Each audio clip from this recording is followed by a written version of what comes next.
Hello, everyone, and welcome to the program. I'm Seun Osinbajo in Lagos. Well, I'm glad that you could join us on the program at this time. 3 lecturers of the University of Maiduguri kidnapped in July 2017 by a faction of Boko Haram have been released. That on one hand, 10 women kidnapped in a raid by the group on a convoy on Damboa Road near Maiduguri have also been released. 2 police officers who went missing in an ambush in Benue State have been found unhurt. 4 mobile policemen were declared missing after their vehicle was ambushed by suspected herdsmen in Logo local government area on Saturday. Those are the positives. 4 persons were reportedly killed and 1 person injured after gunmen attacked local farmers in Berkin Kogi village in southern Kaduna. We obviously have quite a situation on our hands. Vice President Osinbajo said securing Nigeria's over 900,000 square kilometers and its over 180 million people requires far more men and material than we have at the moment. And to go by the United Nations prescribed ratio of 1 policeman to 400 persons, the VP said, Nigeria would have to triple its current police force and inject more funds into the security agencies. But the main gist around this old number is the Vice President believes state police is the way to go. If we police a country the size of Nigeria centrally from Abuja, state police and other community policing methods are clearly the way to go. 4, that we must intensify existing collaboration with our neighbors in the Chad Basin, especially border communities, to prevent the movement of small arms and in disarming armed pastoralists and bandits who go through our borders day after day. Well, how practicable is state policing? Is state policing the answer to many of the country's security challenges? Well, in some other federal states across the world, in the United States, in Canada, India, they're currently operating what looks like local policing, state policing, if you may. Do they fare better in securing their territories? Let's get to the conversation tonight. Joining me to give some legal perspectives onto these issues and get us some insights into the matter, a senior advocate of Nigeria, Mr. Festus Keyamo. Thank you so much for coming on the program tonight. Thank you so much. State policing, how realistic? Well, it is realistic if we can muster the political will to change and amend the Constitution. As it is now, the Constitution does not allow for state policing. So it is achievable once we can amend the Constitution to accommodate it.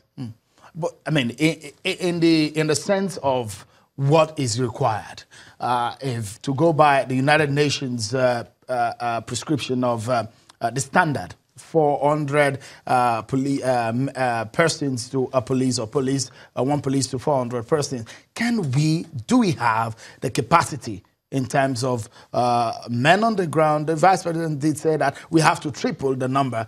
But in terms of the resources to get more police and have that number with our growing number, how realistic?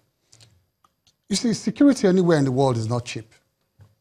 And I think we spend so much on irrelevancies in this country without paying attention to security.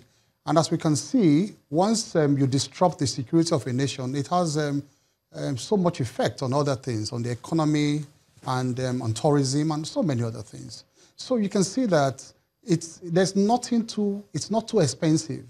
There's no amount that is too much to spend on the security of a nation. So for me, even if they quadruple it, if I use that word, it's not so much, you know, to recruit more men into the police force.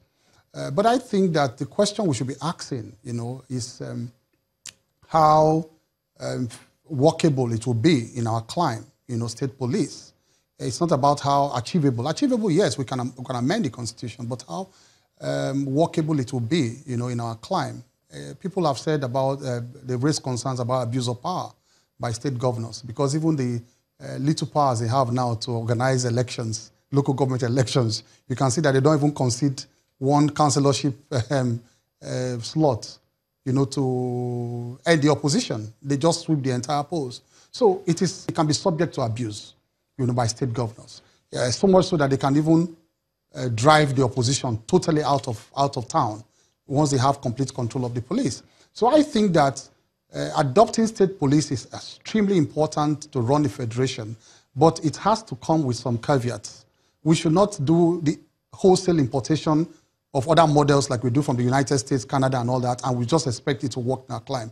I think we should draw some areas where the state governors can have control over the state police, for example, to curb insurgency, to curb all kinds of this kind of problems we see within states. That has to do with riots and stuff and all of that. Mr. Keyamo, are you surprised that this perhaps the first time in a long time that a central government in Nigeria will realize that we need state policing?